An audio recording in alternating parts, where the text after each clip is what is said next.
Hey, what's up? Zach King here with a DVD Studio Pro tutorial.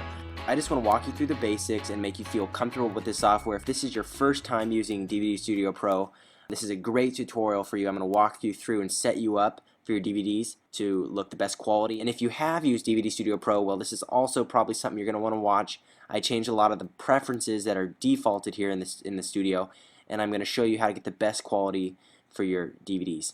So let's walk through this here. First thing I want to tell you to do, if this is your first time in DVD Studio Pro, it's going to ask you if you want a certain layout, like a basics, an extended, or an advanced. Well, I want you to go to Window, Configurations. We're going to go over, and you might default when you open it for the first time be on basics. But if you hit F3 or advanced, you're going to pop up to the window I've already had open, and it's got your templates on the side and your canvas here in the center and your timeline down the bottom. And I've got a lot more options. The basic is not the best. Just trust me on this. You want to use the advanced. It's not as complicated. It's actually easier. So go figure.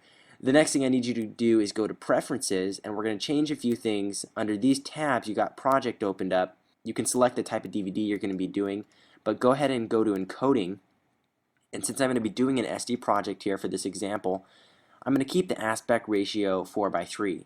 We can change this later down here in the inspector, but I'm going to go ahead and keep it on 4:3. Now if you've shot on mini DV, go ahead and check drop frames, and for this example I did shoot on mini DV. And field order, if you don't know what this is, just check auto. It's not a big deal. Now here's the important part of the preferences that you need to change. Your mode, this needs to be a 2-pass VBR, which stands for variable bitrate. It processes your video twice and goes to 2 times, which is 2-pass, versus the 1-pass, and so 2-pass is higher quality, but it does take a little bit more time. So if you want a DVD and to produce it really quick and you're on a deadline, I would go ahead and do a 1-pass. Eventually you want to make that DVD a 2-pass because it's better quality, better look. So go ahead and select that. Bitrate. Now here's a little, this is a whole nother topic, but what you need to know about bitrate is for old DVD players, if your client is working on an old DVD laptop and you think it's going to have a hard time playing a fast bitrate video, then go ahead and lower the quality. The new Macs and the new computers that are out there, can play some high bitrate stuff. So for me, I'm going to burn mine on a higher bitrate. We're usually around 5 to 6. I leave it on 5.5. My max bitrate I'll leave around 6.5. That's the greatest I'll go, because it hits the general audience of people you're targeting and their DVD player systems. Again, it depends on your client or whatever reason you're doing the video for. If it's an old computer, just remember, lower your bit rate. Also, it depends on the size of the project. So a 2-hour DVD will sometimes be anywhere between 3 and 5 megabits per second, Mbps here. But the video I'm burning today is only like 3 minutes long, so I can keep the bit rate really high and the max bit rate around 6.5. And I'm going to go ahead and go to the next option here, and it's Best Motion Estimation.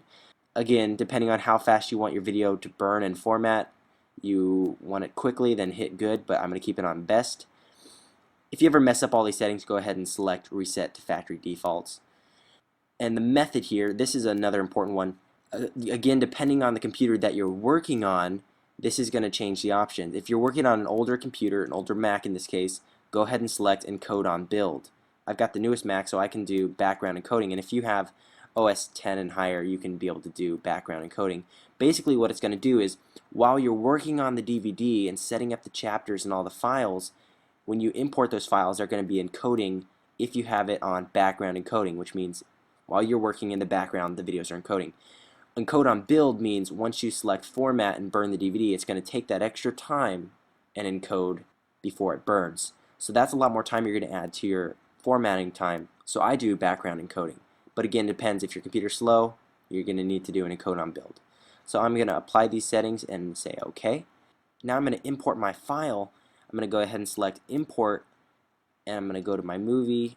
It's called DVD Studio Pro Video, and it's 237 megabytes, not so big. But here you're going to see it is the status is available. If you look closely, there's a little status bar, and it says an E, which means encoding, and it's going to show the time it's taking. If you don't have this option, right-click up here where the status would be, or in this upper bar, and you have these options. and you can check status. If I uncheck it, it disappears. Check it, it's there, and you can drag these around. The green dot here means the audio has been encoded, and when this is finished in the video, it'll have a green dot as well. The reason it separates video and audio is so that if you have a different language coming in, like say I'm going to add a Japanese language and a subtitle, you can use that here and bring the audio for the Japanese, and then you can separate them here in your video. So it's very versatile, very nice.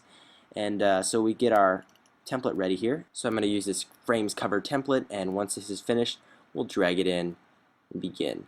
So here's a green dot. They're both finished. I'm going to shift select both and drag it into my button 1, and I'm going to go do create track. Now it's created the track down here. I can open this up and get ready to add some chapter markers and finish up. I'll be continuing this series on DVD Studio Pro in another video, but I hope this helps you set up your preferences and get ready to start working on an actual DVD. Comment if you have any questions, subscribe to FinalCutKing.com, and I'll see you guys in the next video tutorial.